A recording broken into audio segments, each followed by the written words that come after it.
Allegiance. Allegiance to the flag of the United States of America and to the republic for which it stands, one nation, under God, indivisible, with liberty and justice for all.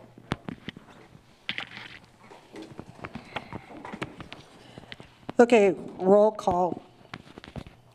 Chisel. Here. Neal. Here. Carlson. Here. Luce. Here. Bergen. Here. Hadley. Here. Johnson. Okay. Is there anybody who wishes to speak to the city council in reference to anything that is not on the agenda? Yes. You want to come up and state your name? Lissa Blake. It should be. Okay, Lissa Blake, I'm not much of a public commenter. I'm usually here covering the comments. Okay, I'm going to stop you just a minute. Can you hear her there? No. Okay. Can you also put the camera on her? Chopper, do you have to? Can I take my mask off? Yes.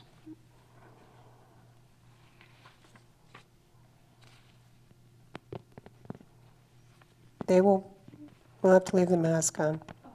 Thank you. Can you hear me now? Okay. Or give it the.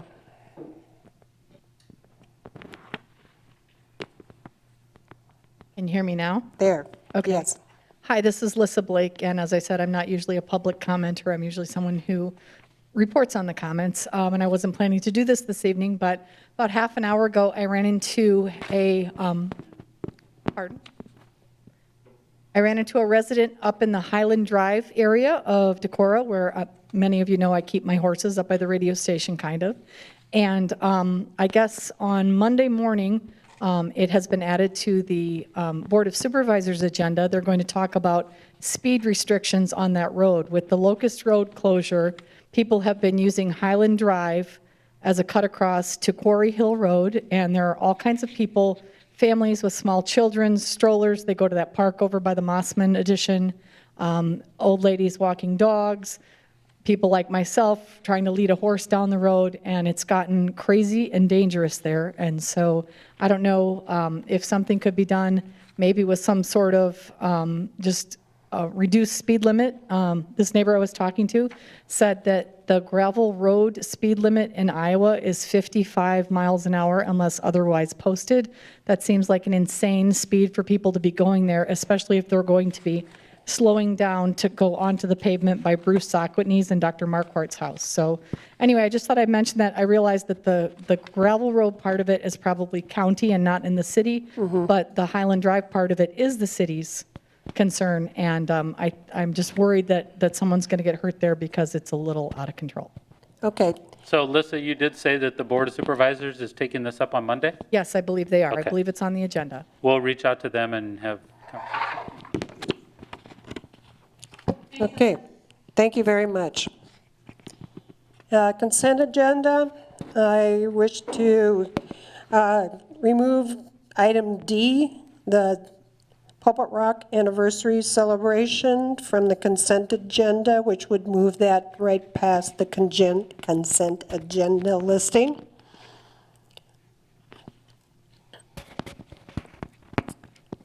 Okay, so the consent agenda consists of minutes of the July 6, 2020 council meeting, claims, outdoor service area for Lorana, change order number 1, Upper Ridge Road improvements in the amount of $15,458.33, renewal Class E liquor license for Backwater Spirits, including Class B wine, Class C beer, and Sunday sales privileges, renewal Class C liquor license for Corner Bar, including Sunday sales.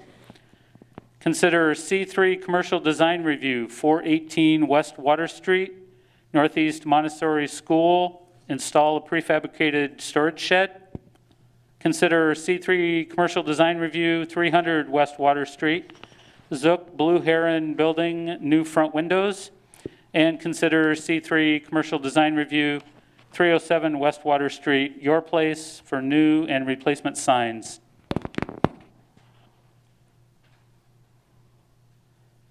I'm looking for Move acceptance of the consent calendar or agenda? Luce, Carlson, second. Further discussion? Roll call? Luce, Aye. Carlson, Aye. Johnson, Aye. Neal, Aye. Hadley, Aye. Bergen, Aye. Chisel. Aye.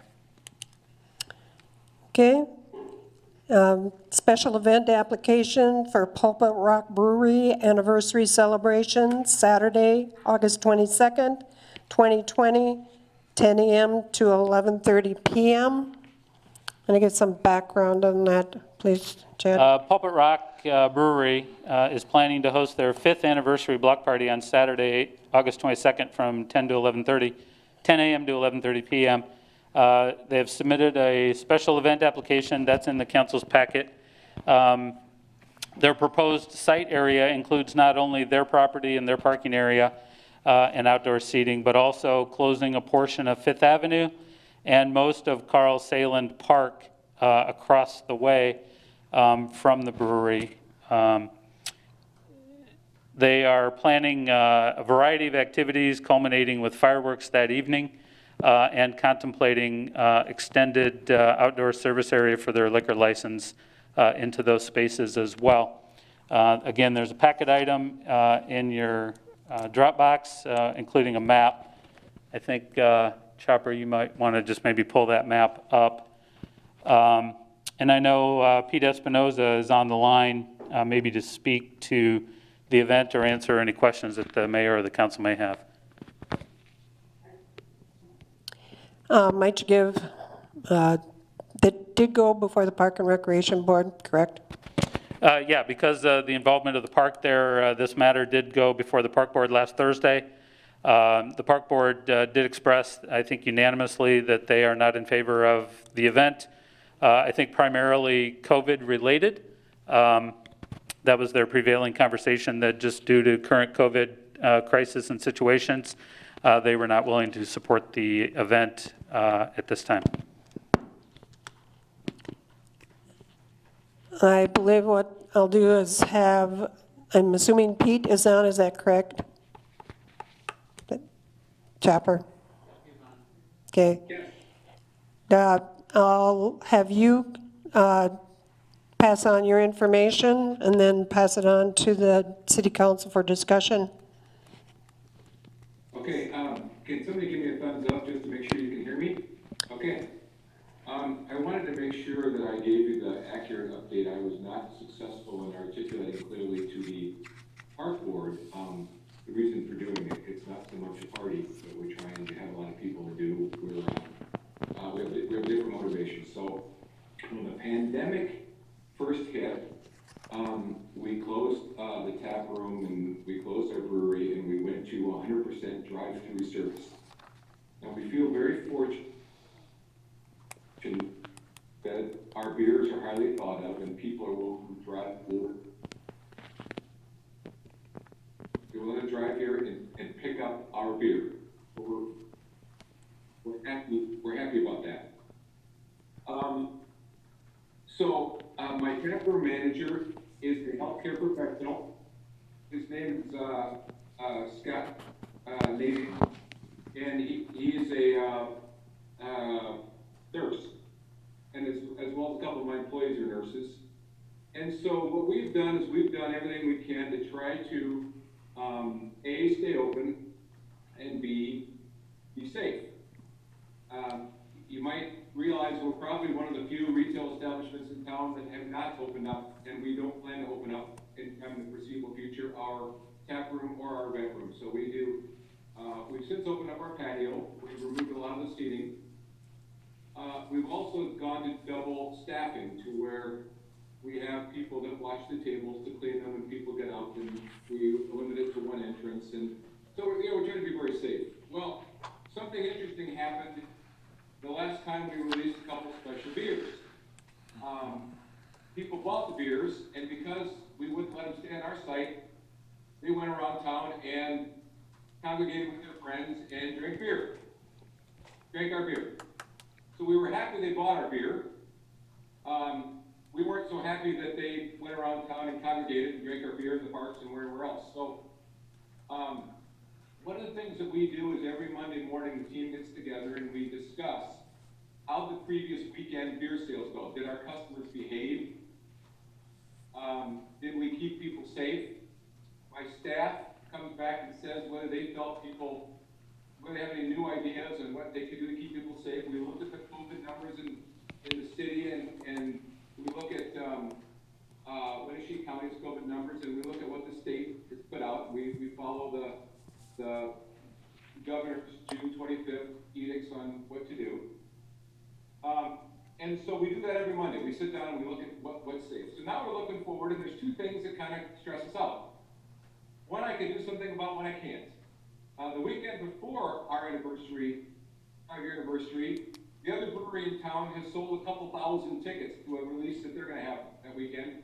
And by the way, I'm very appreciative of the fact that their customers then come to my brewery to try my beers and drink my beers, but I can't control that so much. It's not my event. And they obviously have enough room and feel comfortable keeping their people safe that they can serve that number of people. So the following Monday, after that weekend, I'll meet with my team and we'll say, how did the weekend go? Did we keep people safe? Did it work out? All that kind of stuff. And you never know how the volumes of COVID might be then and whether things are shut down or not or what. But if so my purpose for this call and to come before you was I'm trying to decide what options I have available to be responsible and keep people safe the following weekend when I'm having an anniversary party. Now you might say, why would I have an anniversary party in these COVID times? Why not just do the same weekend? Why not have it at all? When we opened the brewery, our intent was to do positive things for Decorah. Some of you may know that when the pandemic hit, one of the things that really affected me was this article, the front page of the New York Times business section saying, this is going to kill small town America. So one of the things we did at the brewery is we started giving 10% of our sales to local businesses. No strings attached. So we've written out 30-some $500 checks to local businesses that have represented themselves as being stressed during this time. So, but the other thing is we're trying to help out the art house. And our idea was, if we could get 250 people to show up for this thing, and if everybody bought at least $20 worth of beer, that gives us $5,000 to work off of up the top, and we would give away a trip for two to Preikestolen, Norway, the site of Pulpit Rock, in a raffle. Now the way the laws work, because I manufacture alcohol, I'm not allowed to do a game of chance or a raffle or anything like that. So we thought we would have this thing, and if people would come to our place, we'd sell people raffle tickets. I shouldn't say we. The art house would sell raffle tickets.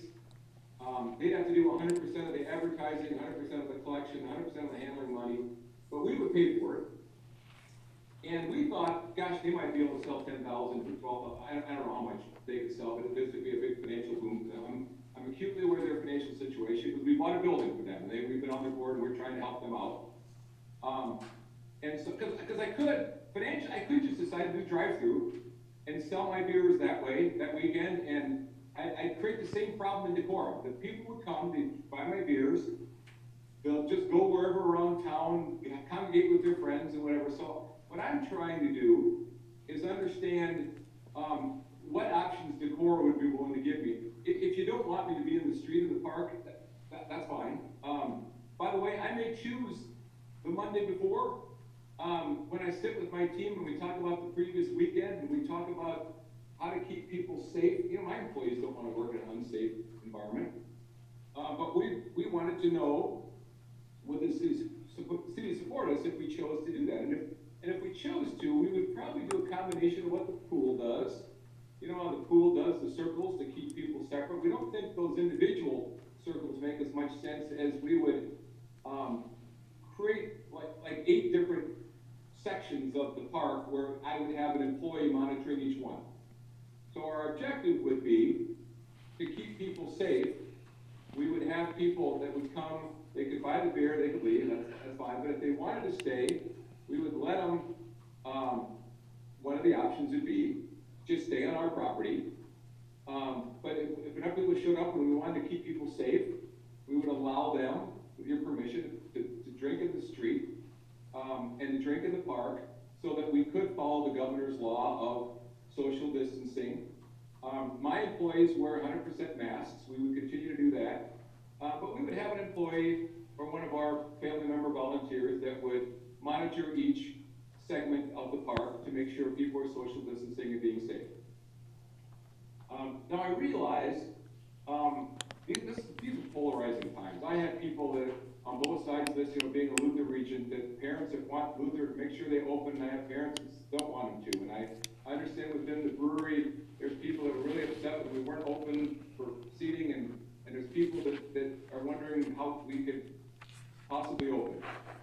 But we believe that by following the cases each way, by keeping our inside closed, as well as the event room closed, and keeping people outside on the patio, and having employees that clean the table every time somebody gets up, and having, and following best practices and all that, we thought we could, if in fact we expand that weekend, that we would have the art house make us our own logo face masks, which would be a nice little giveaway, and we would, we can't make people do it, we can strongly suggest. I'm not gonna say you can find a way to drink beer through your mask, so they'd have to, remove it if they were drinking it, but, so that was the purpose of the application. By the way, we're not doing fireworks, Chad, sorry to correct you, but our original version was, pre-pandemic, and when we first thought about this, yeah, we thought we'd have a huge blow-up party.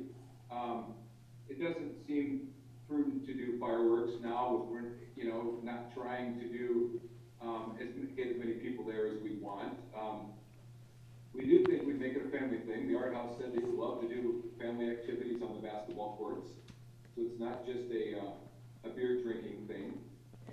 But I guess that's my actual request is, I just wanted to know, and these are polarizing times, and I realize if you didn't hear what I just said, it just sounds like, my God, Pulp Rock's gonna have a 5th anniversary party, and how in the world could they, under good conscience, have a party in this environment? I'm just telling you that responsibility-wise, in the past, when I have, and you might say, well, the park board has it. Why are you selling your beer at all? Why are you bringing all these people with viruses to town? I'm trying to, keep my business going, and I'm trying to contribute to Decorah, and I'm trying to keep all my employees safe at the same time, and keep my employees employed. So I let my employees decide, because they're the ones who have to work, what they want to do from a process standpoint.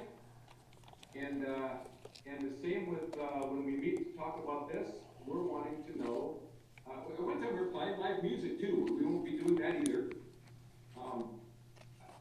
By the way, I also wanted to point out that we've had really good luck up till now, we knock on wood, of our customers' behavior. That yes, at least on our premise where we can control it. I do have some examples of where I've seen people gathering in other parks around town when our brewery or the other brewery has a special event. So I guess that's the reason for the application.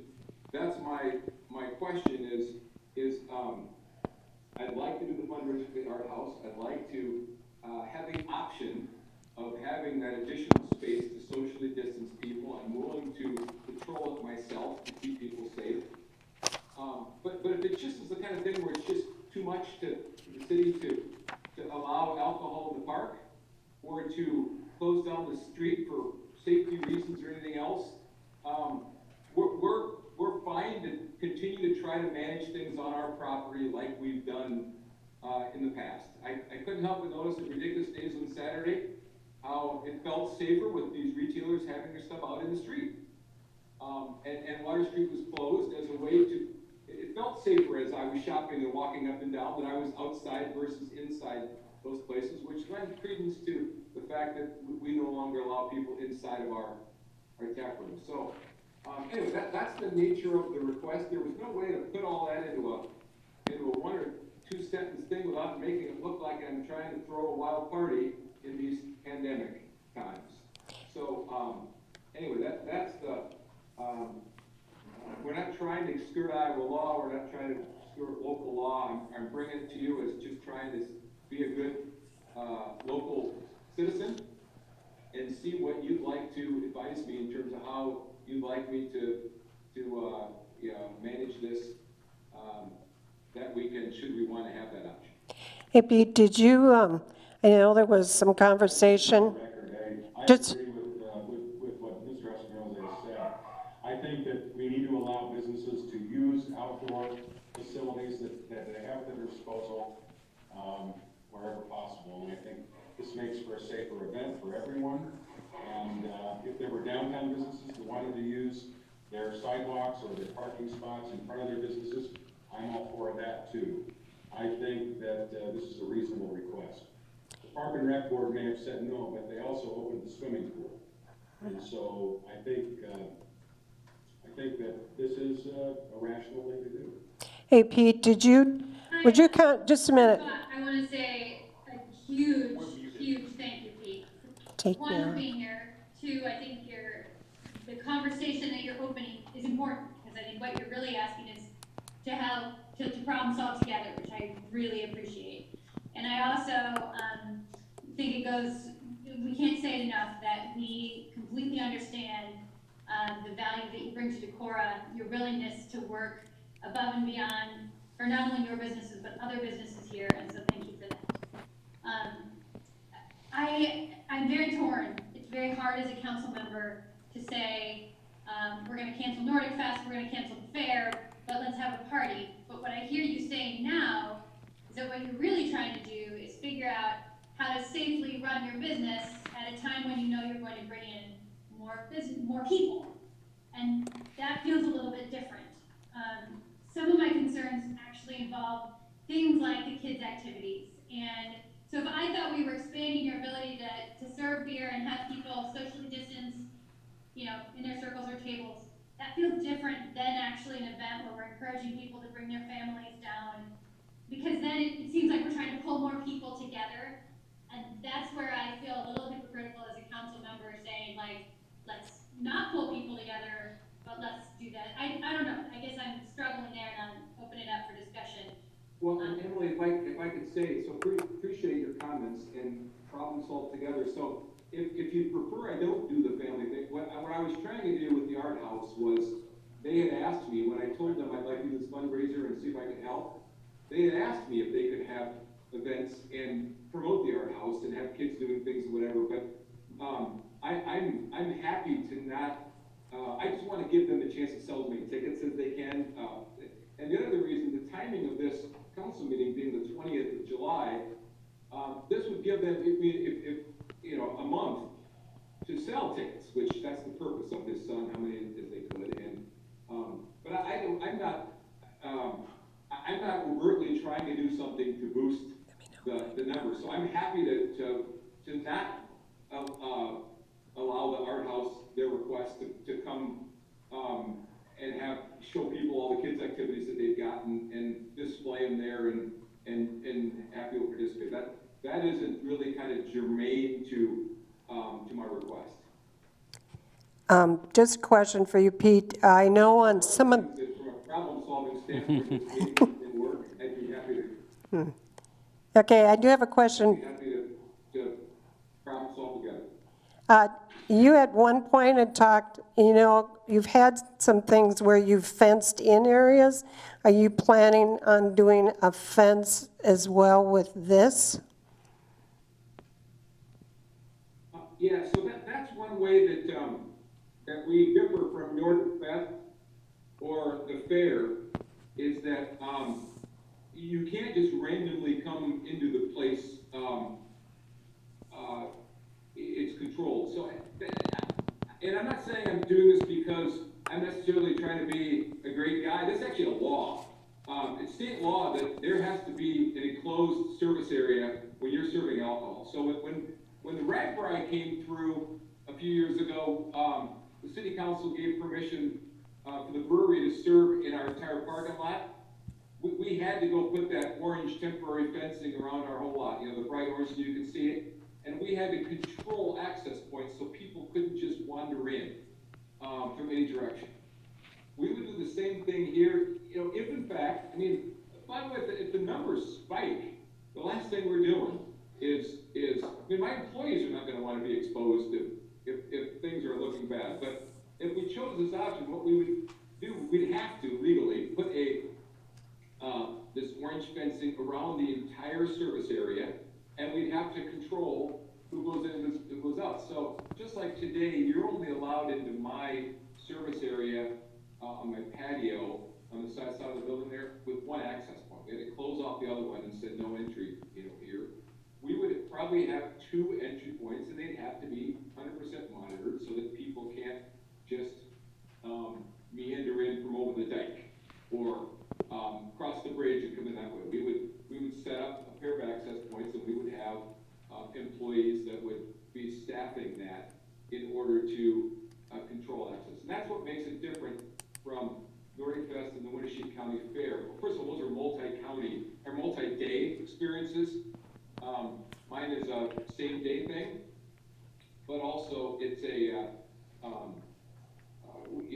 it's the same day, and we would control the access, and we would have a fence around it so that when the way people get in is that they're consciously trying to get into the event. Pete, this is Ross. It's been very educational to hear more versus reading, because it wasn't the intent for public safety didn't come across. It did seem like a big block party. So I do appreciate the concerted effort that your employees and you have put into the safety aspect and just how to do business in a challenging time. I personally would rather not make a decision tonight, but would like, especially given the fact that you can control access within the barrier, I'd like to just see a revised proposal on some sort of concentric circle concept of spreading people out, if that's the concept.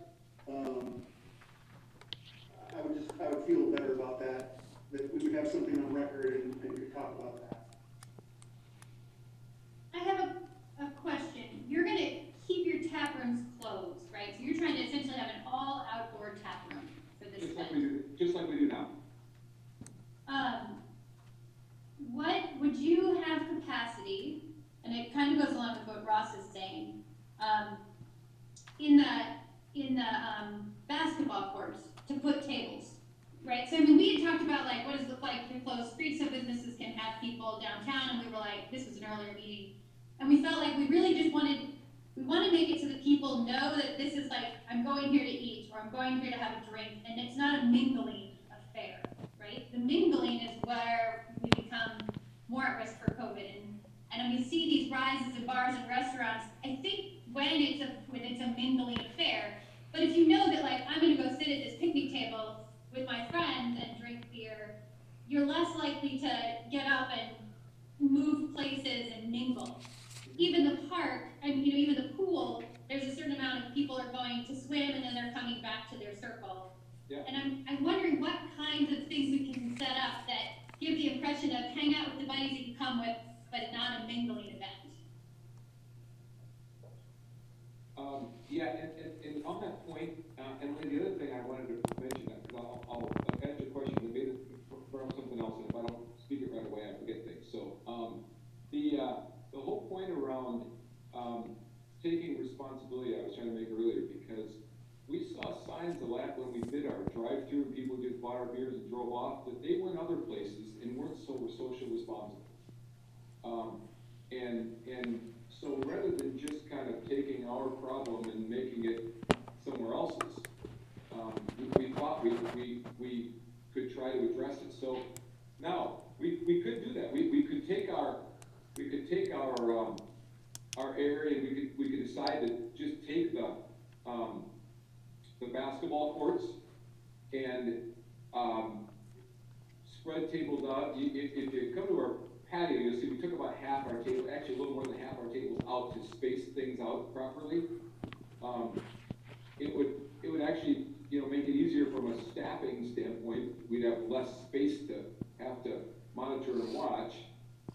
The thing that's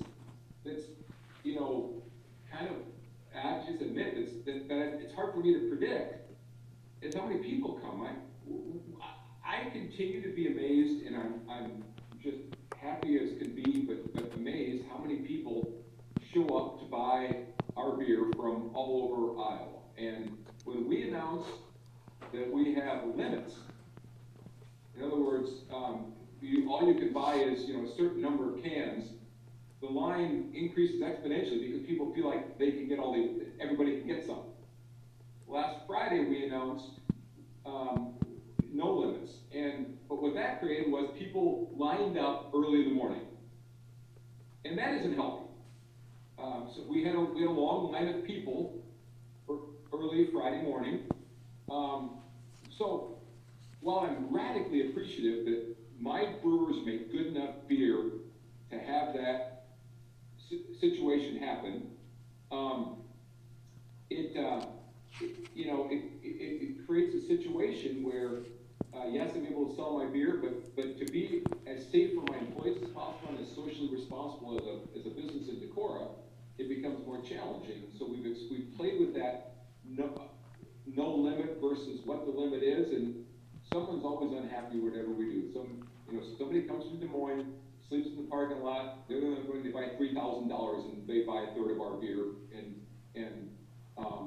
what can you do if you publish that there's no limits? So, we probably put some kind of limits. That part of me wants to get people there because I'd like them to buy our house tickets, and I think if I could get a lot of people to buy for a trip to Norway, and otherwise they weren't showing up there from out of town, they wouldn't do it. But it's hard to me to tell. I don't really know. I guesstimated 250. It could be 100 people. We had our 4th year anniversary party last year. We sold a ton of beer, but it was very disappointing crowd-wise, and it was because we did no limits and people bought all the cool special beers right away. And so fewer people actually showed up to enjoy the party that we had set up. So if I mitigate that by having limits, then more people show up, but I have more of a challenge in keeping my employees safe and monitoring everybody. If I'm gonna look you in the eye and tell you I'm gonna be socially responsible and police these people, then I've gotta actually do it. And so the reason for the request for the hose space, I just thought it just makes it that much easier to let people sit on those picnic tables. There's a drinking fountain.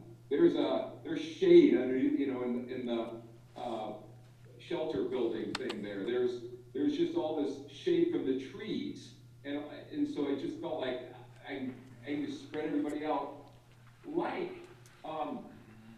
they do at the pool, where you've got 300 people in a smaller area than this park, but people are spread out on their towels all over. Okay.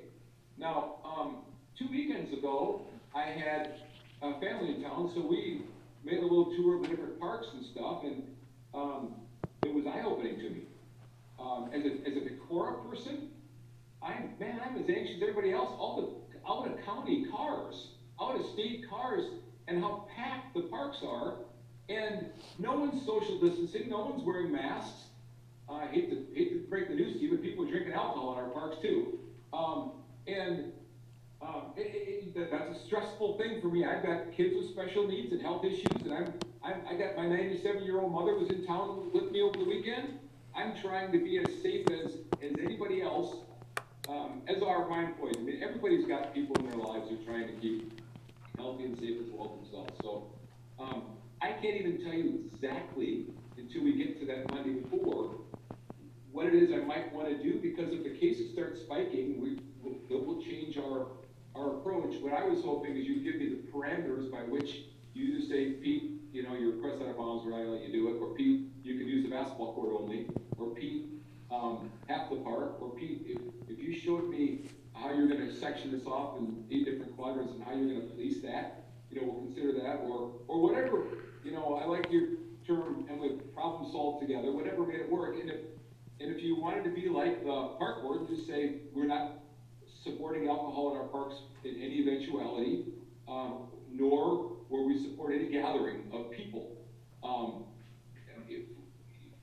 Okay, then I know, then when it was my employees who came to me with this, in their quest to spread people out, I'll just go back and say, you know, isn't gonna work, we'll figure out the best approach by way of using our own space. Pete, this is Johanna. I think others have echoed some of the thoughts I have coming into this meeting. I think my real question is, in an effort to support community building connection in a time when isolation is so real, and coupled with an understanding that outdoor gatherings are safer than indoor gatherings, and social distancing and mask wearing works, right? I feel like there's a way to support Decorah, support communities, support our local businesses, and keep people safe. I think the biggest question for me is if you have an understanding that 250 people could fit in this space that we're looking at the screen, and between, you know, estimated group units be 6 feet apart.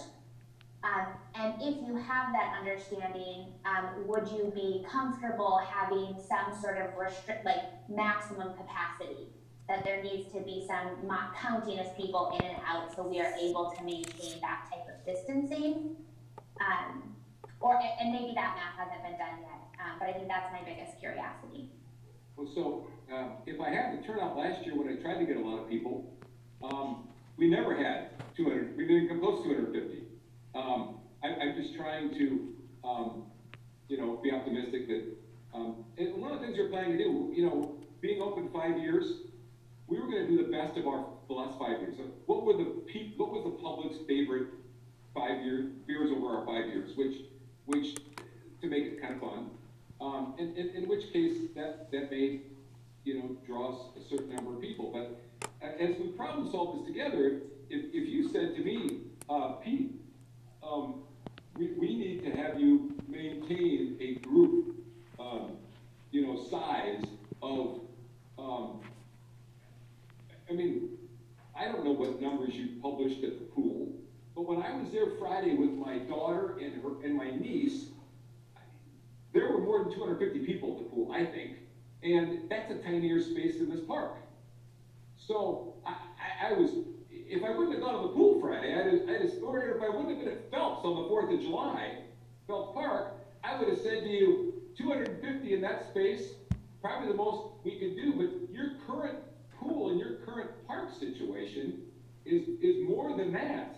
But I'm willing to live with whatever, I mean, hey, beggars can't be choosers. I'm not allowed in there at all today. So if you want to say, hey, 250 people, Pete will consider it if you limit that from a number, fine. But like I said, I'm still not sure till that money for whether we want to do it at all, because things may just be so unsafe that we opt to not do it. But if you got parameters that you want to say this is what makes it comfortable for you as a city council, I'm willing to. I'll take whatever you mandate you'd like to give. Pete, Andy here. First of all, I find it admirable and commendable everything that you've done up to this point. If this wasn't during COVID, I think this would be a completely different conversation. I'd probably be more worried about, you know, Fifth Avenue and it being a major artery into town, and that's probably the conversation or what I'd be worried about. The problem for me is there's so many unknown variables, right? I don't know what the numbers are going to be like when this party rolls around. You don't know how many people are coming. This might not be enough space. I also feel like it'd be awfully hypocritical of the council to support this at this juncture because of the fact that we've been beating this drum about being safe, socially distancing, wearing a mask. So at this point, I can't endorse it, and I've gone to your events. I went to the landing the morning it opened. I've been to the pulpit, you know, run many years. So it's not that I don't support you, your business, and what you've done for Decorah. It's just that the timing is, for me, it's not right this year. So I Yeah, and 88%, by the way, I'm not coming to you saying somehow we're upset or we're angry or we love to go. We've done nothing but try to be as good a citizens as we can be, and we're very appreciative of many things about Decorah. So, yeah, so my dialogue is mostly to see what you would support, what you'd be willing to do, and I'll take that then back to my team, and when we make our decision about what works for us, we'll take that under advisement. And I know today I'm kept within my bounds of my parking lot, and that's the way I've been managing it up until now. And if, because of the COVID things and the message you want to send, that's something that you want to maintain. We're not going to have the ill will. I'm not going to be sad or concerned. I appreciate the fact, Andy, that you support our businesses, and we've gotten great support from the city of Decorah in the past. So, just wanting to know, kind of, as I troubleshoot this with you, what guidance or approval or support or concerns you want to represent. That's a great communication and discussion. What is the council's direction as far as this application is concerned? I still think that this is an application that is making customers more safe. If you're serving outside in any venue, this is the way to do it. And if it's a nice day, then they can hold more people more safely than any other way. I'm in favor of it. I have a question. Oh, sorry, go ahead. I just have a quick question. Given Ross's idea of what can you, if let's say we said no tonight, can you still essentially move ahead selling the art house tickets and doing that travel fees, but that would have a bit more time that you could then present back to us, Jesse? There's a feedback loop. These like circles and dots of how you socially distance people in the venue to look more like the pool, but it wouldn't delay your desire for art house. Just curious if that's even, you need an answer today, or can we? No, I don't need an answer now. I mean, I can get the art house selling their raffle thing, and I can get that started. I guess the only thing I would want to know is that it's still up for consideration, as opposed to, if I came back, and if you know right now you're not going to support it, I just soon know that, because that gives me more time to try to research and figure out what options I might have and what to do. Now, even though, like I said, most of my learnings in this and what we decide to do will be the weekend before, when I think there'll be 8 times the people in town than what are coming for my event. That I have to somehow respond to all those people coming and cope with that. And are they respectful, and are they distancing with the direction of my employees, and are they do my employees feel safe after all that? And that'll be my biggest learning. But other than that, we're brainstorming different things to do if you give us the use of the park, as well as if you don't let us use the park. With what limits we choose or how we serve them. And with the landing open now, we can't do the drive-through that we used to do, because we've reconfigured the parking so that landing people can park close by the entrance, so from the back, and we've redone the kind of the walkways and stuff. So, but if I'm happy to go and take that map and show you, redraw on there and resubmit to you for the next council meeting how we plan to section that off, and that the way we would have employees watch each section, as long as it was still under advisement, or you guys are still willing to consider it. I guess I'm still reeling from the park board being unwilling to even vote. They were also anti this because of that wouldn't have made any sense to have gone back and pondered and stuff. So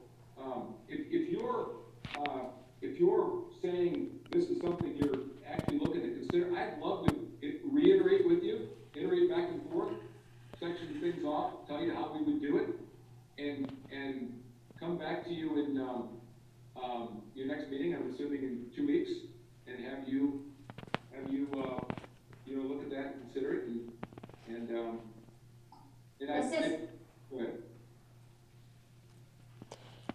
So the question is, if you just do not want, you just prefer not to do this, council, or if you're willing to look at what he brings back?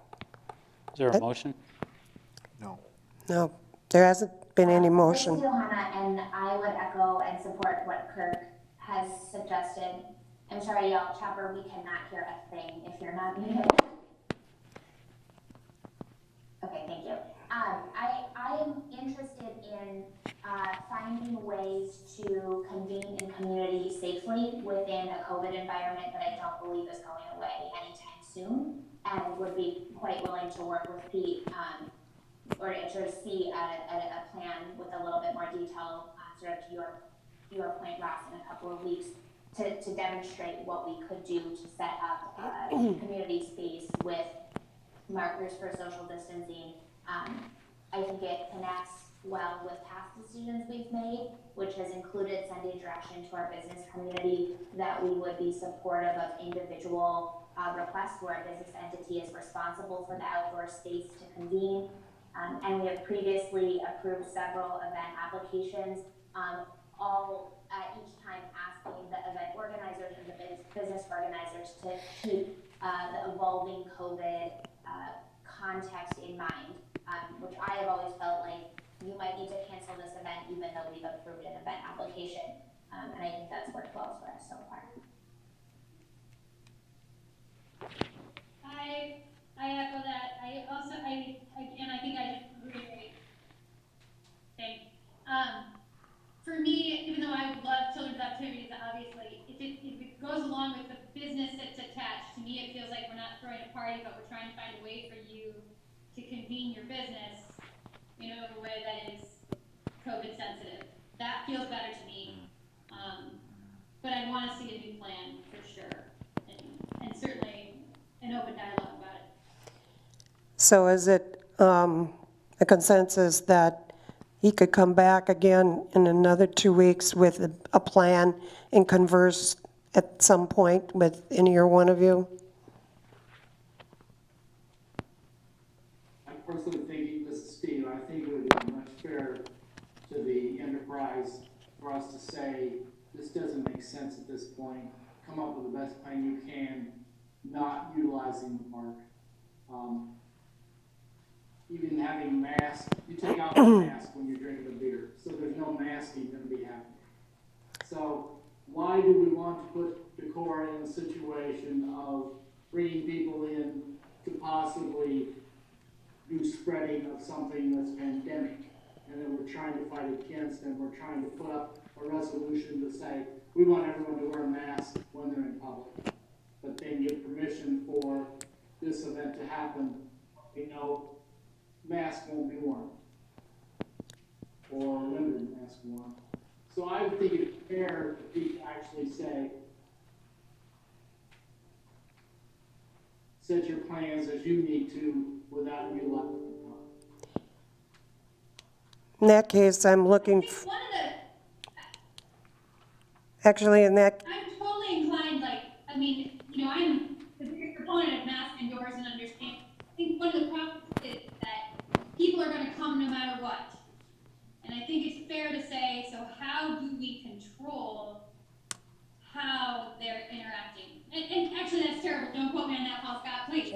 It's not that I want to control how they're interacting, right? I wanna find those safe ways, honestly, for people to do what they're already gonna do in non-safe ways. So, I guess that's where I'm really struggling, because I hear you, Steve, and I hear you, Andy. I want schools to open, and I want everybody in masks when they're near each other. But that's, okay, then, people are gonna see outside, we're putting people outside, so how are we good at this point? Mayor, is there a motion either way? no, I have no motion either way.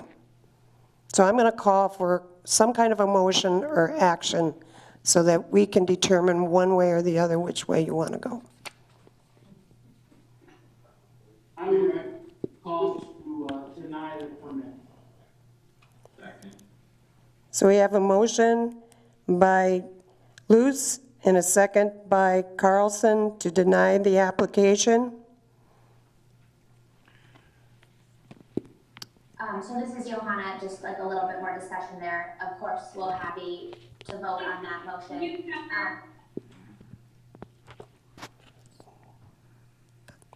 Just a little, it'd be helpful for a little bit of reflection. I think the working discussion point was actually was leaning towards a motion to table with a request for a better plan. And I just wonder if there's any additional council input in that direction. I would prefer to table rather than to deny a permit at this point.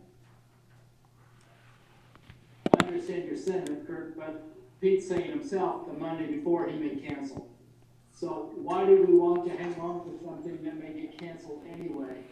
In a pandemic, it'd be much more sensible to set a plan, to go with it, and be done. It's their plan, not our plan. They're just asking permission to use city property to make the event more safe. And I think we should approve that. I think it's a reasonable request under the circumstances. There are schools, there have been schools in past pandemics that were held in New York City and other places outdoors that were reasonably safe. Nothing is going to be completely safe in these times. However, we do know from what we understand about the coronavirus today that being outdoors is much, much preferable to being indoors. And if they need to make their patrons more safe, I'm in favor of that. John, this is Ross. If this motion fails, can we bring it back in a slightly different form to table and research? Can't hear John. You can, if this motion fails, you can bring it back. If he comes back with a different site layout, Just looking at this, the You, Chopper. vote should really be in the form of an affirmative action. Because I'm trying to figure out if it's a vote to deny, who can bring it back then? Because it would have to come as a substantially different motion. So, to me, at this stage, if you deny it, it would have to be a significant change to the application for it to be brought back before the council, or a member voting in the majority could bring it back. And there is a time limit on doing that, but we don't have much time before this event anyways. So a member who voted with majority may move for reconsideration of the action, either at the meeting where the action was first voted, or the next regular meeting that occurs at least 1 week after the date the action was taken, or the second regular meeting. So If the majority of us say turn this motion down, can't we turn around and create a different action? Basically, yes. So the motion has to be voted on. Any further discussion? And has there been oh, there was a second. Yep, there was a second. Okay, roll call. so a motion in the affirmative is to deny the application. Luce. Aye. Carlson. wait a minute. Wait, I'm confused. If we vote yes, we deny this, then it's done. If we vote no, we don't deny this, then are we approving this particular application? John, you want to go through that again? Denying the vote, done.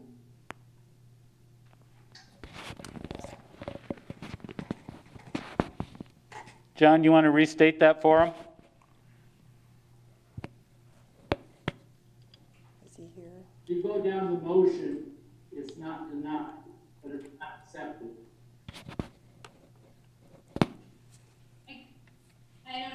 Sorry, there's a kickback when Chopper's not muted so that I can't understand. Is John saying anything? This is why we like motions in the form of affirmative action. See if there's not an echo. Great. My understanding is that if I vote no on this motion and it were to fail, then we would be open to take another action as long as it was some other action, either approving or tabling. Is that correct? So my suggestion, John, back me up on this, my suggestion is for Steve to withdraw his motion because it's negative, and for somebody to make a motion in the affirmative, in the positive, such as, I move we approve this application, and it gets voted up or down. It's easier to understand, it's a simpler course of action.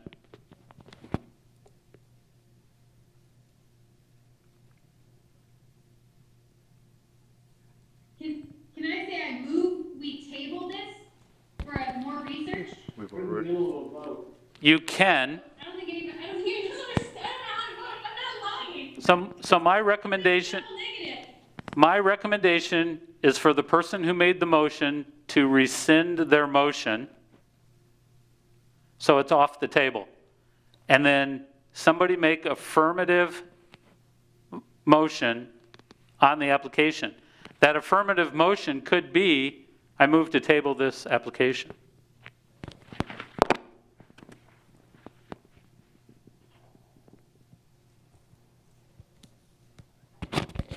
Andy, as a seconder, are you objecting to me rescinding the motion? Up to you, Steve. I mean, I'd prefer to vote on it, but. Okay, well, Steve, it's up to you. You've got a motion and a second. I started the roll. If that's how the two people that moved want to do it, we should proceed. Did Steve affirm that he Yes. wanted to, okay, Yes. then we go through the roll call. All right. Carlson. Aye. Neal.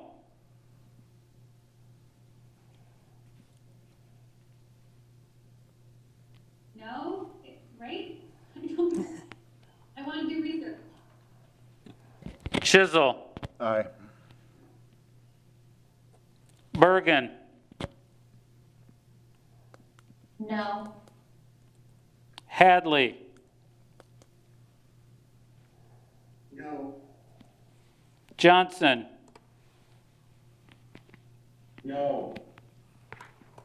The motion to deny the application fails on a vote of 4-3.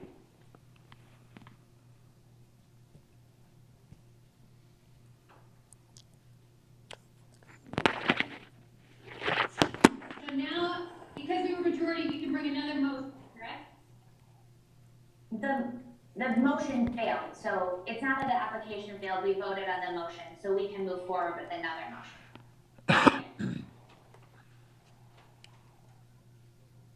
So I would move to table the application tonight with a request to Pete Espinoza and Pulpit Rock Brewery to come back with, to invite, if you're interested, to come back with a more detailed plan about social distancing, and to consider, removing the family, kid activities. Can we add a capacity limit?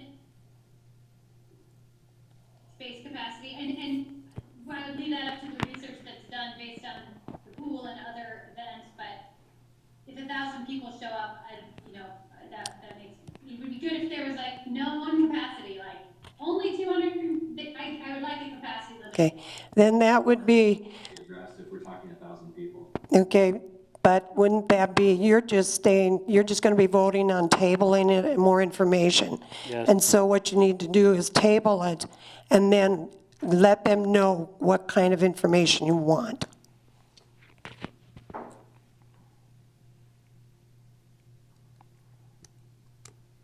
I mean, I think we should allow the business to determine what they plan to do. If we're asking for more information, we should not be asking for any kind of limits at this point. They should put that in their application. They're only going to limit it to 250 people or 300 people or whatever they feel they can safely put in that space.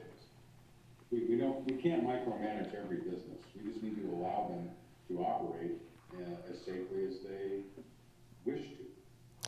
I'm happy to modify that. We can put a limit of what I think we can safely do. Put a detailed plan as to how we'll keep people safe. We can eliminate having the kids there for the art house stuff that they want to do. I can also amend it to represent that we're not going to do the fireworks anymore. Happy to amend that and bring that back. Yeah, now that I know that you're willing to at least consider it. So happy to do that and bring that back to the meeting in 2 weeks. Okay. We need a second on the motion. We need a second on the motion for the table and a vote. I'll second it. Okay. Roll call. Bergen,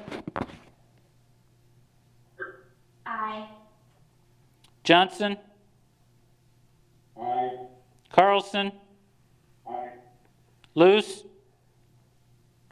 Aye. No? What was Luce's response? No? Neil, Aye. Hadley, Aye. Chisel. No. Motion carries. It'll be coming back. It's tabled and come back to the next meeting.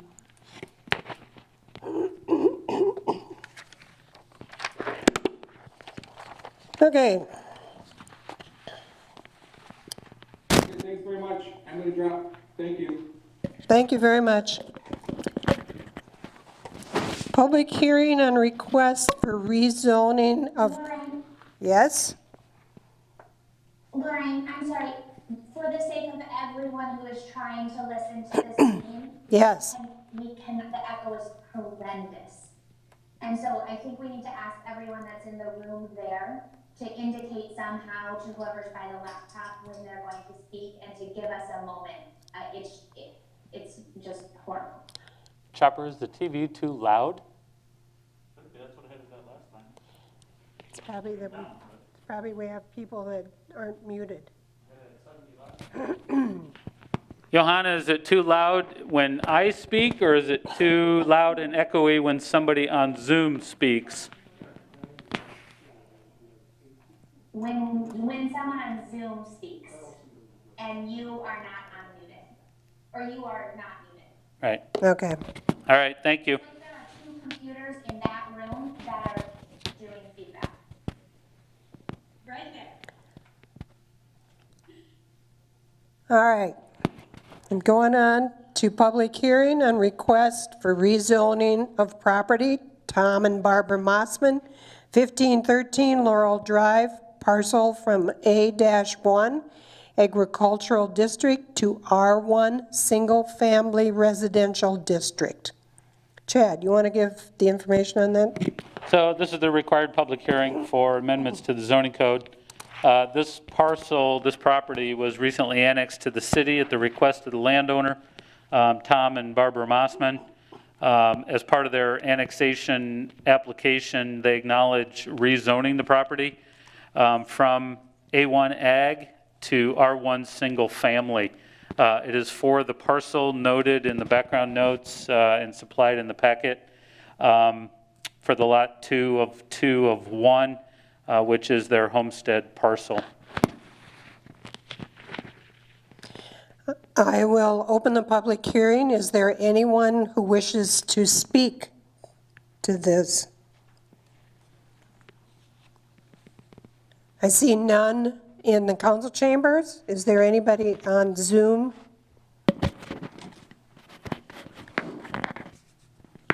Seeing none, I'll close the public hearing. Consider ordinance 1256 approving the request for rezoning of property, Tom and Barbara Mossman, 1513 Laurel Drive, parcel from A1 Agricultural District to R1 Single Family Residential District. I'd move for, First reading. move for approval of ordinance 1256. Motion made by Chisel to move for approval for ordinance 1256. Second by Luce. Any discussion? Roll call. Chisel. Aye. Luce. Johnson. Aye. Carlson. Aye. Neal. Hadley. Aye. Bergen. Aye. Okay. I would also move to waive the second and third readings and adopt ordinance 1256. Chisel waves and seconded by Carlson. Second. Any discussion? Roll call. Chisel. Aye. Carlson. Johnson. Aye. Luce. Neal. Aye. Hadley. Aye. Bergen. Aye. Motion carried. Consider approval of R3 residential multifamily site plan for Quandale Construction, 105 St. Lawrence Street. Going to give background on that? Yeah, a little background. There are several packets packet items in the Dropbox. Cole and Dexter Quandale, and they're present here in the chambers tonight, have presented several plan sets to the city for review and approval. The review process has been extended and exhaustive, due in part to some pushback and concern by residents surrounding the property. The Planning and Zoning Commission has reviewed several site plan modifications and attempted to work with surrounding property owners on some of the concerns. There are 2 site plans in the council's Dropbox that have been approved and presented forward by the Planning and Zoning Commission. After staff review and in consultation with the developers, at this time we are recommending the July 13 site plan as presented. I believe that's maybe item number 12 in the Dropbox. The layout certainly presents unique challenges due to its unique shape. The southernmost portion of it being a wedge or pie shape. The preferred site plan includes a combination of garage and surface lot parking areas, and the parking lot is offered in the southern or rear half of the lot, with a driveway offered off of St. Lawrence and the access to the parking area off of Baker Street. The complete site plan checklist is in the packet, and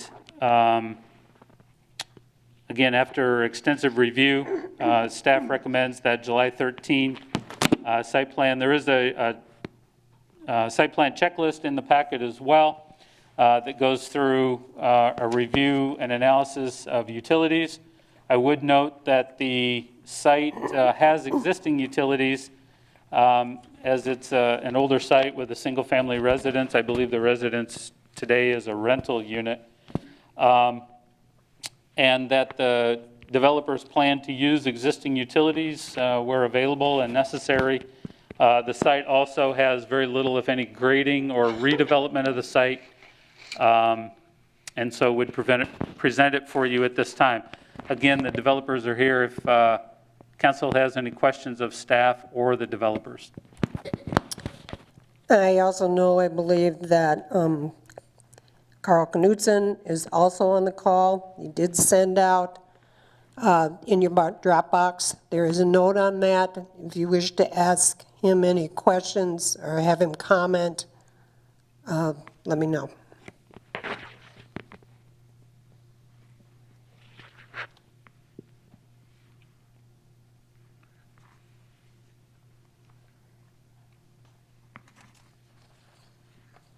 Hearing none. Be able to say a few words about this?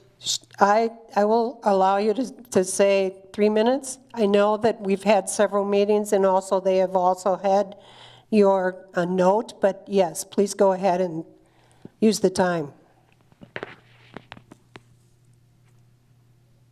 Okay, I'd like to attempt to, I don't know if I'm going to be able to do this with the feedback, but I'm going to attempt to share my screen, and let me just try to find the share screen button on this. Can anybody see this screen yet or not? No. Okay.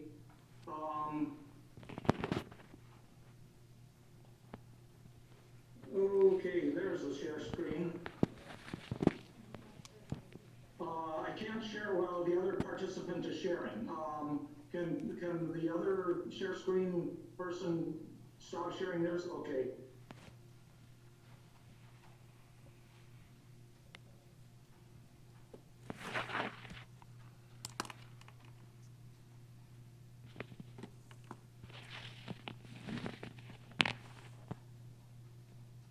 Okay, what I'd like to focus in on, since we're just looking at the July plan, is a problem area in this area.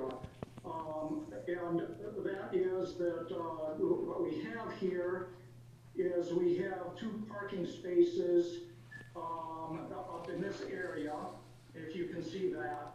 And the distance... we can't see your screen. Are you referring to parking lot 7 and 8? No.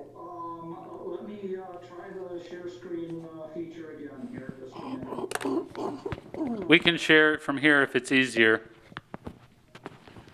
Or come to the meeting.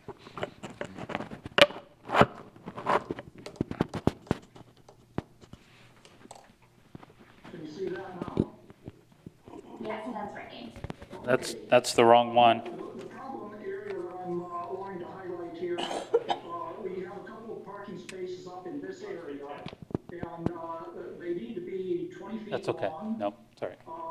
And then there also is a rule that it's got each parking space has to be accessible, and the driveway to each parking space has to be at least 8 feet wide. Now, we've got at least 8 feet coming in off the street, and so there's a proper driveway to these spaces and these spaces. The question is about the spaces in the garage here.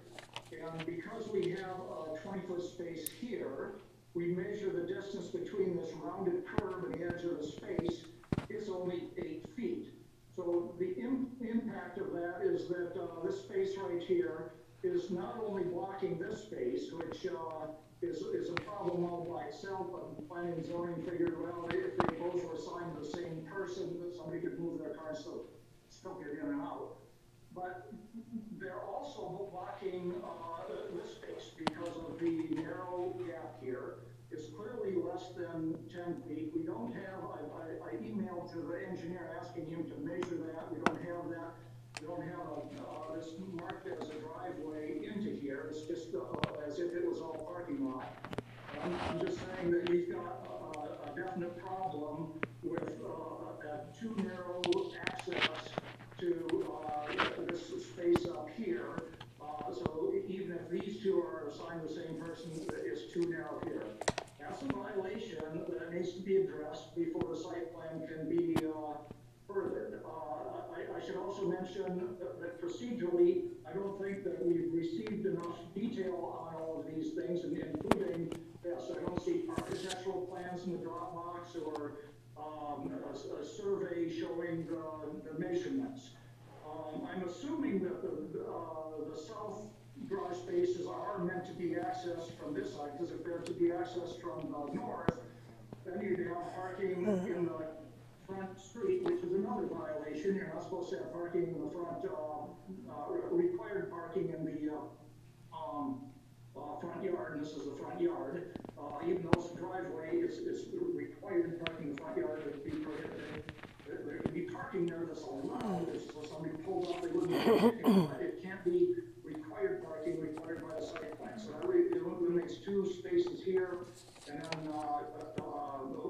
also have a problem with this space. And to be honest, all of the garage spaces would require shuffling cars around. I'm not sure if that's appropriate. Okay, So that would be my comment. This should be sent to the Board of Adjustment. This isn't the one we're talking For about, right? variance, or also it should be revised so that there's a proper access into this garage space. okay, Also, the solution can't be moving these two to the right because there's an aisle space that needs to be 24 feet. You would run into that. okay, thank you. Chad, I know that there has been 6 meetings on this, is that correct? There's been several. And then also had the Board of Planning and Zoning has approved this both times? Yeah, the Planning and Zoning Commission has approved several different site plans through the process. They have approved this one here, what we're calling July 13th version. And we're looking for approval from the City Council. I would move for approval of the July 13th, 2020 site plan. Moved by Chilzo. By Carlson. Carlson. Second by Carlson. Any further discussion? John, any reason why we should not pass this?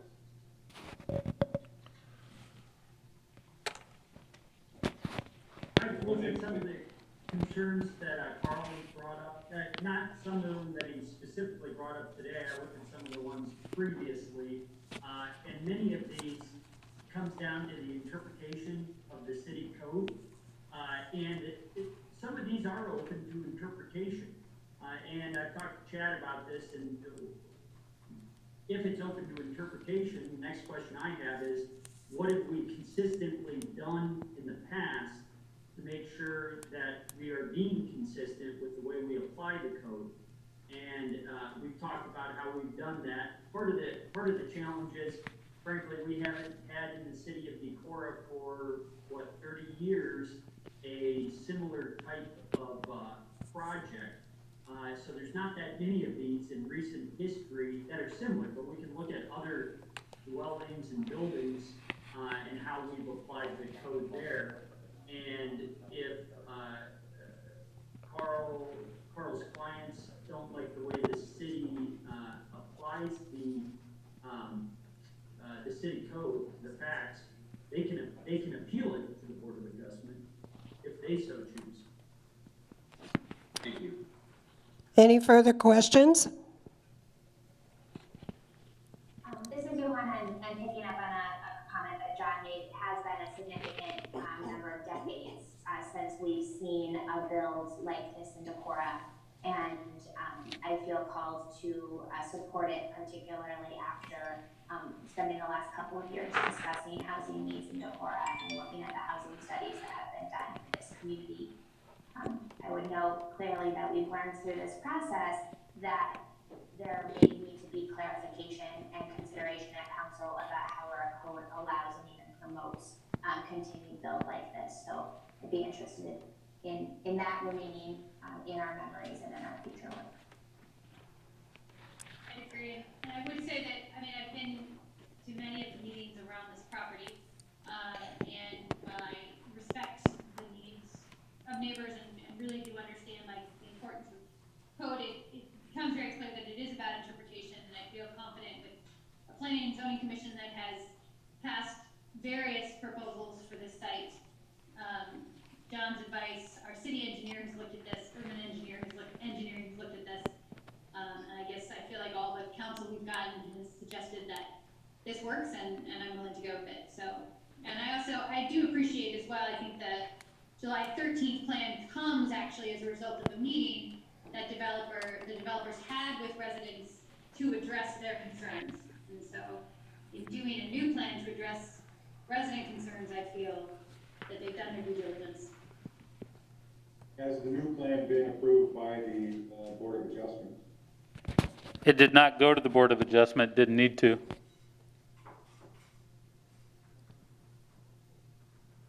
Any further discussion? I did not hear that response. Kirk, this is Chad. This final plan did not go to the Board of Adjustment. In my interpretation, I did not feel that it needed to go. The code entirely? In my interpretation of the code, it meets the code.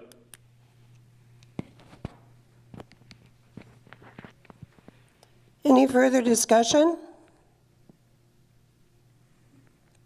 Roll call. Chisel, Aye. Carlson, Aye. Luce, No. Johnson, No. Hadley, Neal, Aye. Bergen. Aye. Motion carries. Resolution 3112, a resolution approving final plat, Mossman, second edition.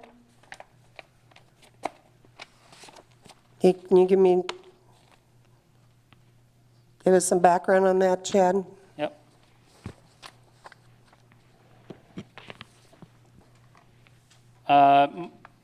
The Mossmans are building a residential subdivision on Highland Drive at approximately Locust Road. It's offset from there a little bit. The preliminary plat shows 3 phases to that development. Phase 1 was essentially along Highland to accommodate those residential units along Highland Drive on the south side. This second edition, and frankly, actually mostly the third edition as well, have been completed from an infrastructure standpoint, but the second edition has been platted. The final plat was presented to the Planning and Zoning Commission in December. We had delayed bringing it to the City Council because we are waiting for some additional information. And as a matter of fact, tonight I would recommend that the council consider approving final plat Mossman second edition contingent on a set of as-built drawings being delivered to City Hall tomorrow. I would also just make it clear or note that if the council would so choose to approve Resolution 3112, that would approve the final plat, but not accept the streets as dedicated at this time. We are still waiting for the second lift of asphalt on the streets as well. And my understanding is that it came out of P&Z with the same requirement, and that Mossman's have not fulfilled from the P&Z recommendation as well. Is that correct? There's the one last piece of information we're waiting for, right? Okay, and that should come to you by tomorrow? Well, we were told today that we'd have it tomorrow sometime. Chad, what about sidewalks? I don't see them in the plot. They are, so we get into this conversation often with Planning and Zoning Commission. They are in the preliminary plat. It's understood, and the preliminary plat was accepted with the understanding that sidewalks are there. We often don't see all of the infrastructure pieces on a final plat. The final plat really is an indication that the infrastructure has been put in. And as we know, sidewalks usually come with construction of the homes. I don't see anything in writing. I would like something in writing from the developer Can I say, understanding. can I say something regarding that, Chad? That's up to the mayor. Yes. Barbara Mossman is talking. Yes. Yeah. Yes. That reference to the potential sidewalk locations are in the covenants and available, and every homeowner or builder that buys a lot is aware of that. So it's in the covenants. That's a good point, and covenants are on file. That's one of the documents that are required for final plat. Yep, yep. But we do have other cases of sidewalks being in covenants and having them not done. I would like it to be somewhere written. It is written, it's in the covenant. And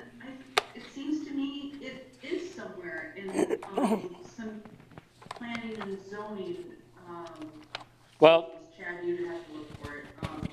I'm looking here in their resolution. It certainly is recorded in the minutes. Yeah.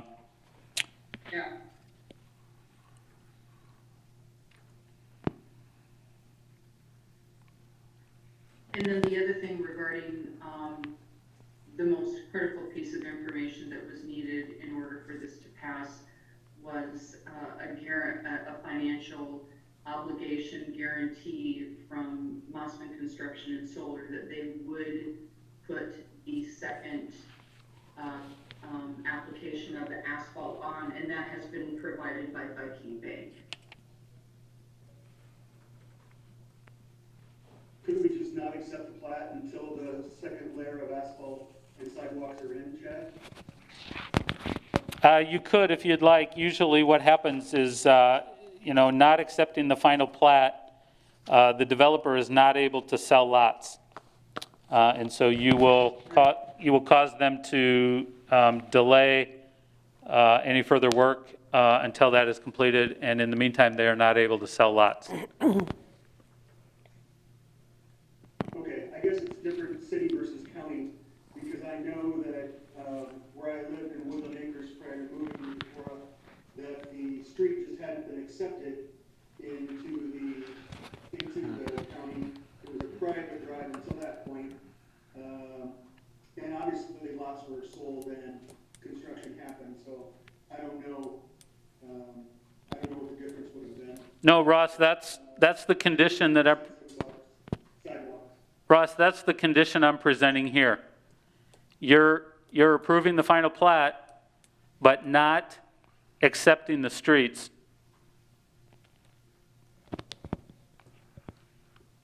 Well, of course he wouldn't accept the streets. They don't have the second application on, and you can't do sidewalks in entire development when you're gonna be needing to,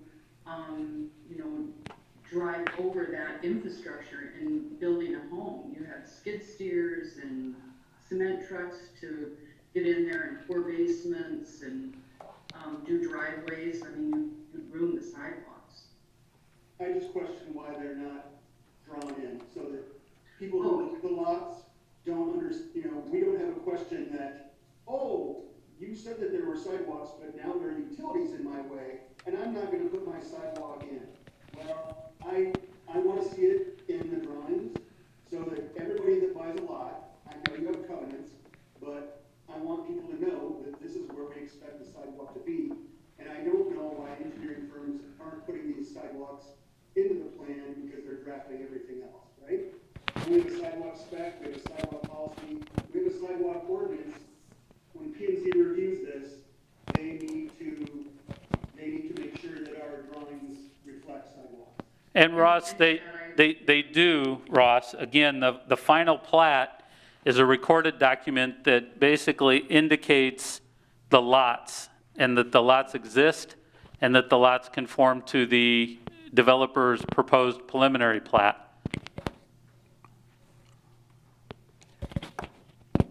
We changed something earlier this year that something was filed in addition with the final plat. What was that? Well, we rewrote the entire subdivision section to update it after several years.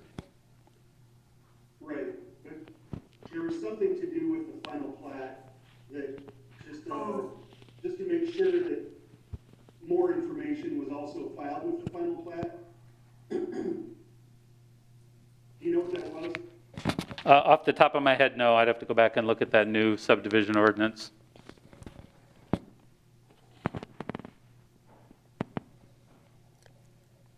Once again, considering Resolution 3112. I would move for approval of Resolution 3112, and then make final acceptance once the street is complete. We can't hear anything Randy says. Can you say that motion again, please? I would move for approval of Resolution 3112 and not accept, but waiting till the street is complete for, is that how you want? Yes. For final acceptance, or permanent acceptance, whatever you want to call it. Okay, we have a motion.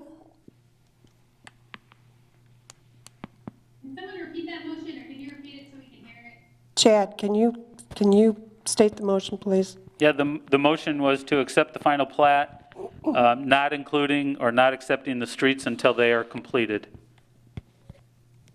Bruce seconds. Any further discussion?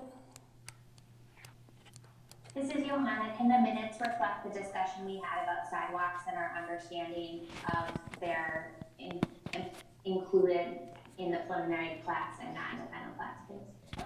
Yes. Okay, roll call?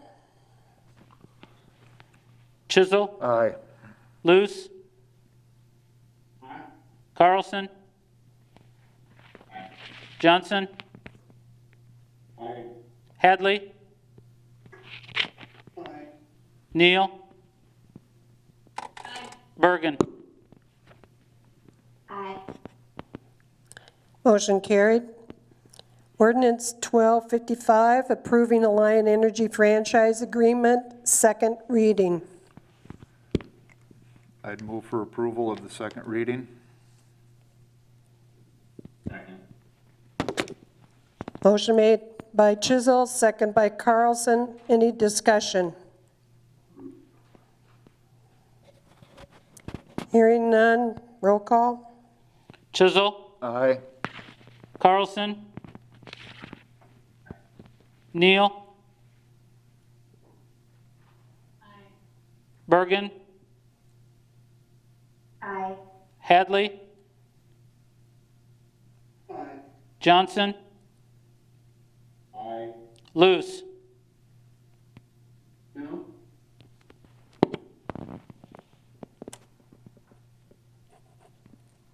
Motion passed for the second reading.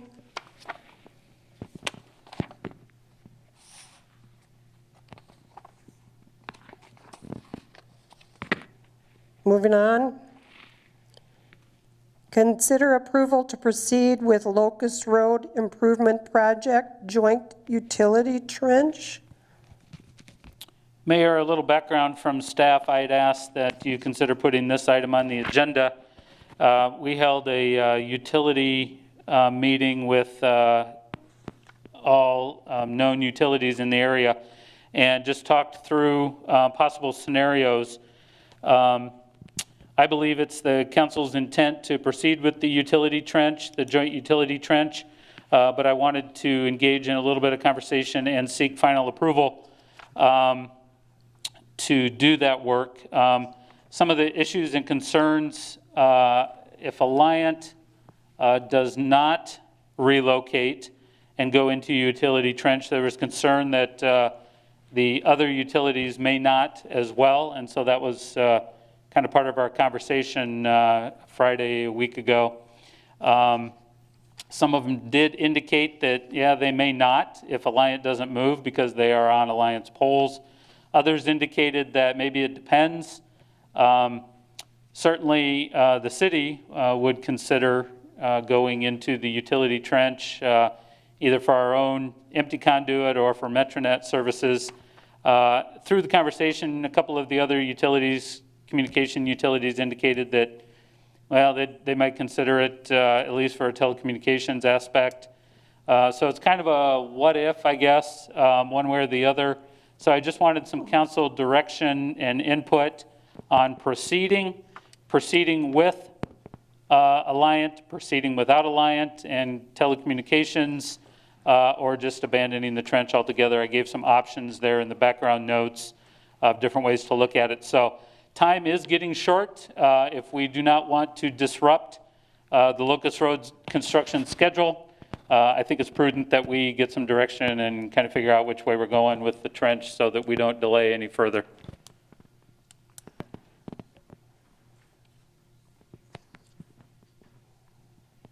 Oh, I would What say, do you say we don't do the trench? None? So there were about 3 people that walked all over each other there. I heard Emily, and then Ross chimed in, and Randy wanted to say something as well.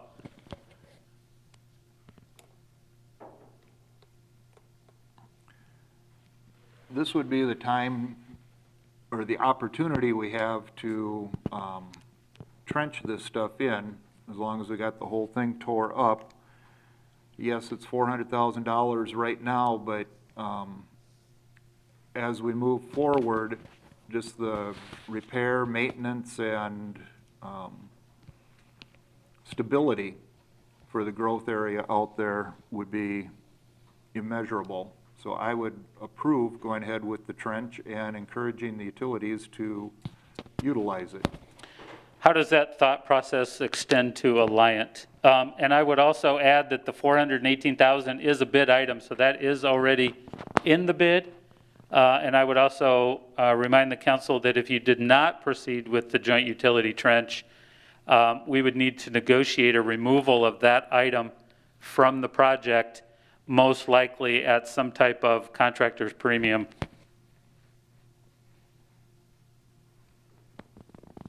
So Randy, Alliant or just communications or both, or? I think anything that we can put in the ground, because one, aesthetically it looks nicer, but it keeps ice storms, tree damage, squirrel damage, whatever.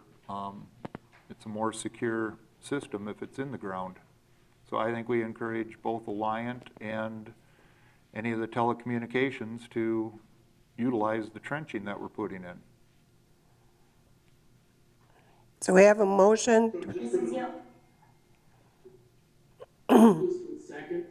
Lose seconds. Discussion.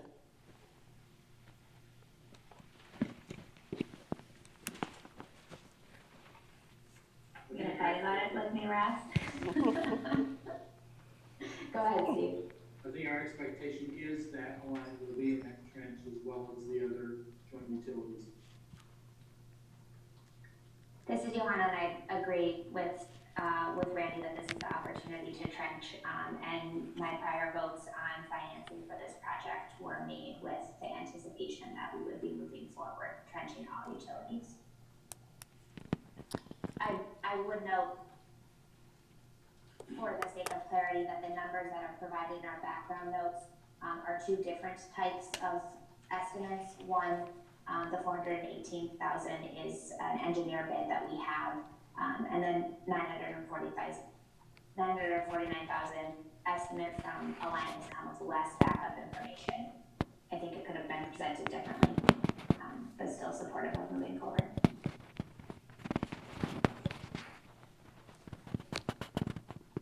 Okay, roll call. Did Ross have a comment? Oh, sorry. No, I'll just vote. Okay, thank you. Roll call. Chisel? Aye. Luce? Aye. Johnson? Aye. Hadley? Aye. Bergen? Aye. Neal? Aye. What'd she say? Aye. Carlson? Okay. Consider Resolution 3113, a resolution supporting Winnebago County public health initiatives on face coverings and public health measures.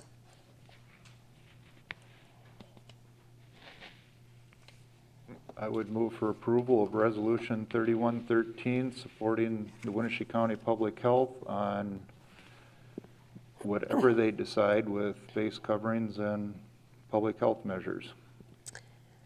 Motion made by Chisel,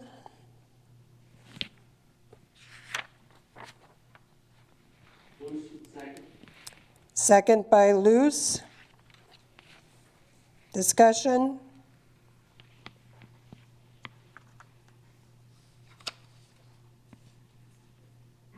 Hearing. I think the fact that a good majority of the council is attending by Zoom and socially distancing does show the fact that we are supportive of as many measures as we can to protect the public and supporting public health and mask ordinances or researching there and supporting public health as much as we can is vital.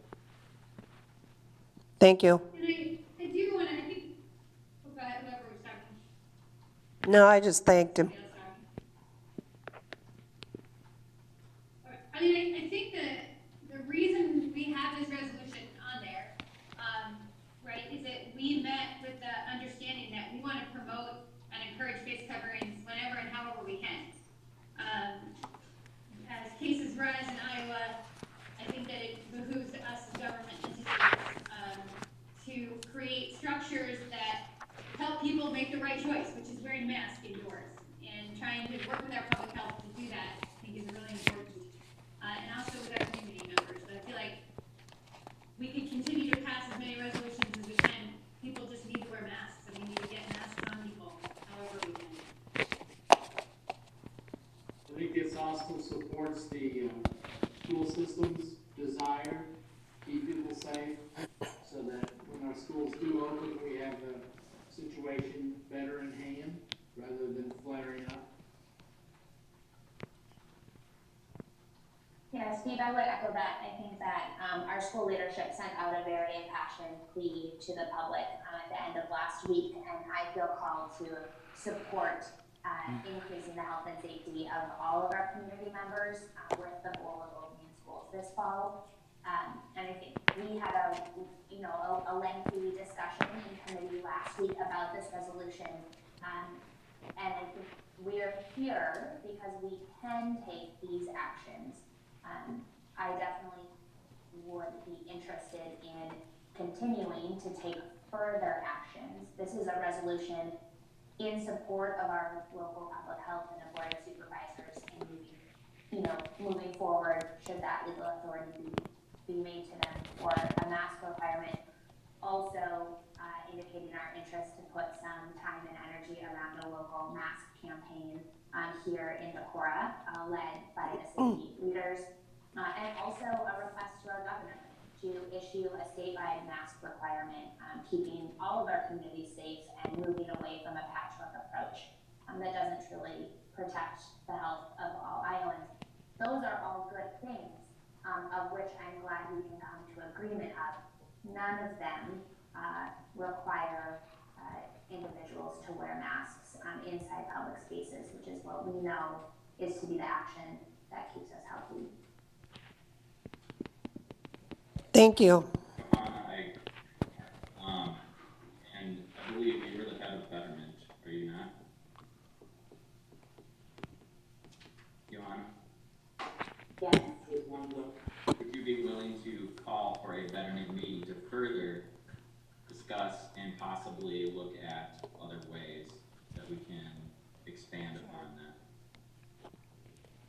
Yeah, definitely. I mean, I think we left the last committee meeting with this action, right? But a lot of unanswered questions, including when you say the words mask requirement, immediately people have questions. What does that mean? How does that change my life? Where is my choice, right?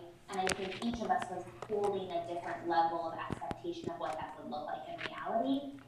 So if people are interested to continue discussing, writing out what such a policy would look like, where those requirements would exist, I think that would, I would be supportive.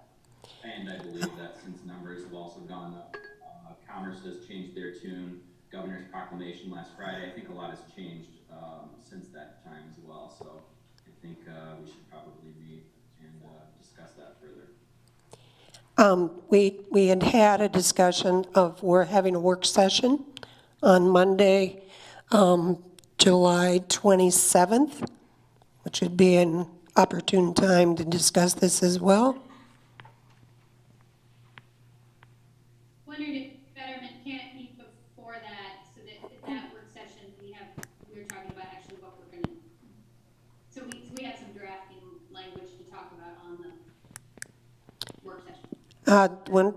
One of the considerations is the time period and the list of other things that are being handled within this next week as well. I'd appreciate just some consideration as far as that's concerned. I'm sorry, what was that, Lorraine? With the list of things that are going on currently, that Chad has on his plate, and with that being a week away, my question would be is if we could, as far as planning another betterment meeting and working with that in order to work with that, to work at the work session. We're always conscious and want to be conscious of the resource and staff time that is limited, and so if that is a true staff request to limit meetings, I would indicate that I think there are council people interested in doing work on their own to bring and prepare something to the work session on Monday to make sure that that meeting is looking at something. Yeah, I don't want to have a conversation about what we may or may not do. Yeah. I think we should have something to look at. Well, and I think it's important that everybody brings their ideas to the work session as well. I agree with that. I'll work with Johanna on getting that done. That sounds good.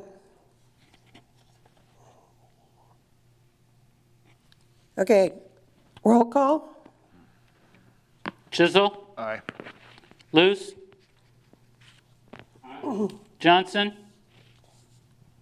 Aye. Hadley? Bergen? Aye. Carlson? Andy just got booted off and back in. You might need to call again, Chad. Andy Carlson? I'm back on. Yes, I'm sorry. I got booted off. I don't know what happened. Okay. Yeah, me too, Andy. Yeah, just to be clear, Andy, you're voting on Resolution 3113. Aye. And Neil? Hi. We added a couple things, Andy. Yeah,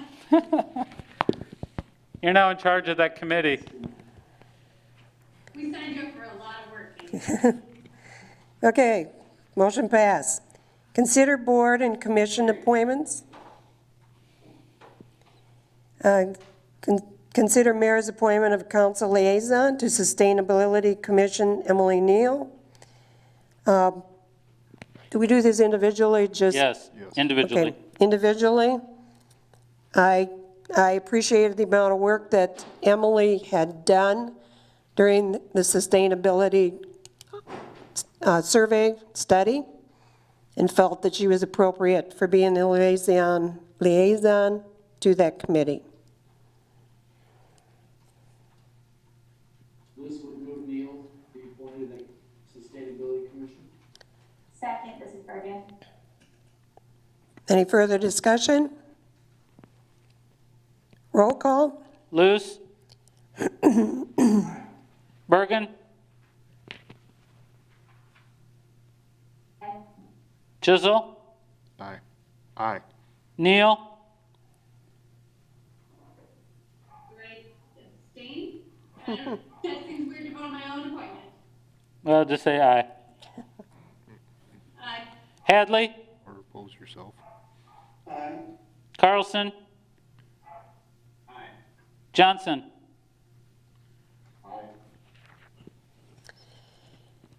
Planning and Zoning Commission, Marla Clokey.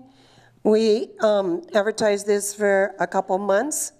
I did reach out to a previous applicant, but heard nothing back. Marla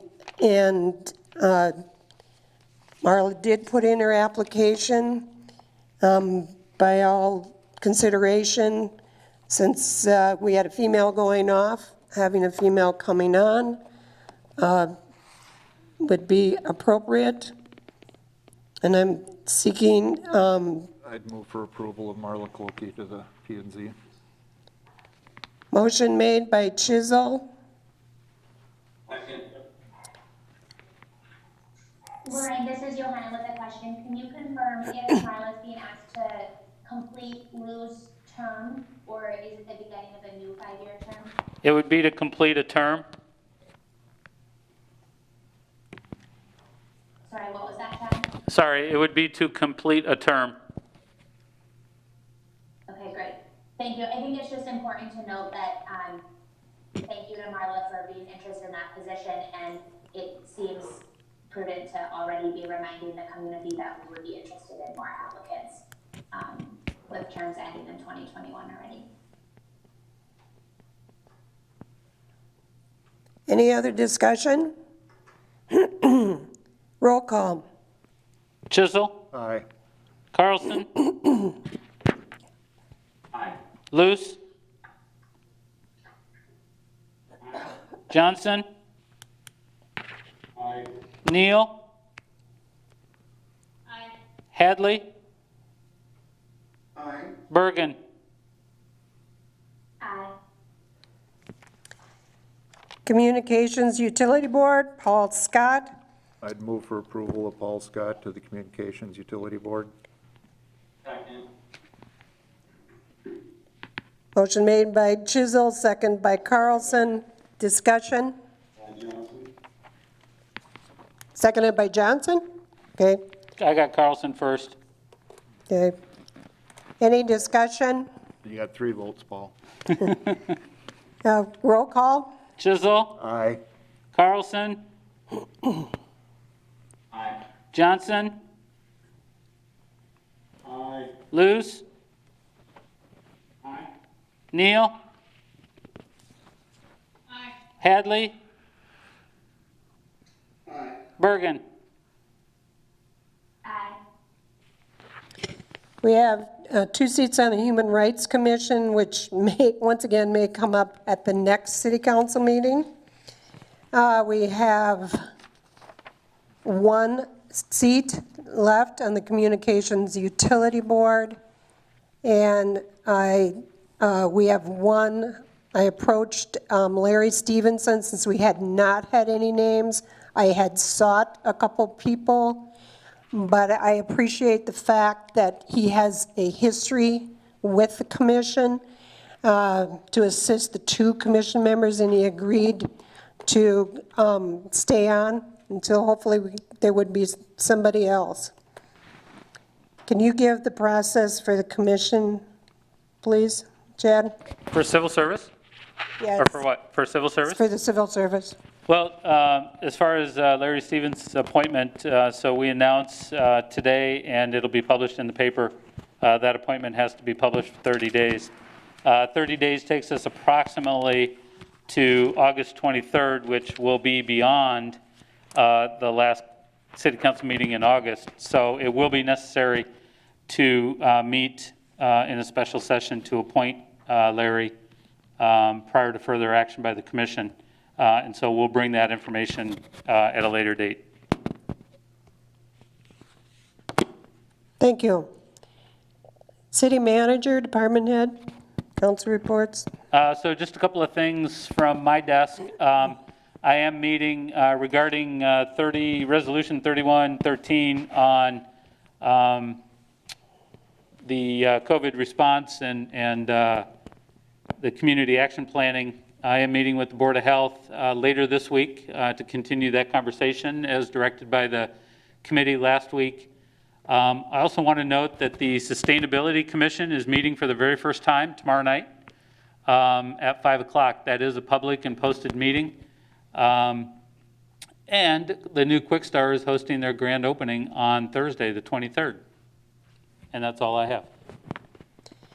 And since I always forget Wanda, I would call on Wanda, but Wanda's not here, so I'll save it for the next time. She is online there. Oh, I didn't see that. Oh, no.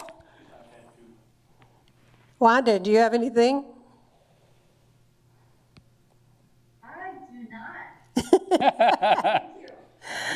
You just look so different with just an iPad number, so. Okay. I went running with my grandkids before the meeting, so you didn't really care to see me tonight. Well, glad you're still here. Are there any comments? Is there any comments by, are there any comments by any department heads that are here? Okay. Department heads do have reports in the Dropbox, so there are several of the departments dropped something in there for council. Okay. City council. I have nothing this evening, Mayor. Nothing from Randy. How about Johanna?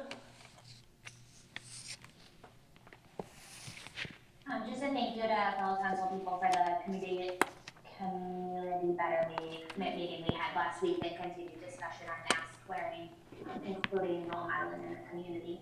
And I believe that we can make it a social norm and make it easier and more comfortable for all of us. Thank you. Steve Luce? I wanted to make comment about our city losing Kavita Green, beautiful young woman,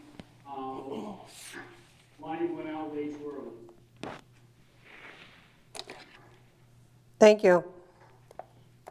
Ross? Nothing clear. Andy? Nothing at this time, Mayor. Just wondering when Johanna wants to have that meeting.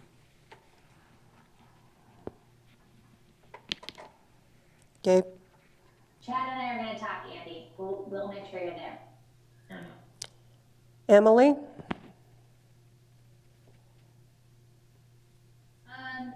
No, thanks, Steve.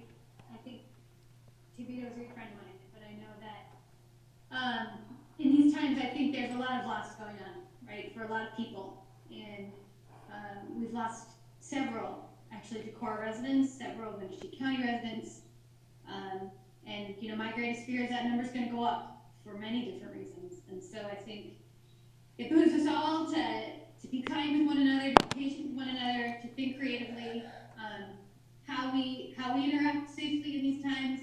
There's a lot of things we want, and a lot of things that we know we should be doing. And I just really encourage all of us to be generous and kind and have a lot of grace, because we need it right now. Kirk? Nothing, Mayor. Who have I forgotten? Anybody? I think I have. Everyone else? Okay. Mayor, one thing, since fire didn't have anybody, I just want to thank the fire department and the community for the fast boat that was used in the search and rescue mission this weekend. It sounded like it was a great success, and it was only possible through community support. So thanks to the fire department for their time and service, and to the community for help fundraising. Well, Darren's giving you a thumbs up. Okay. Adjourn the meeting?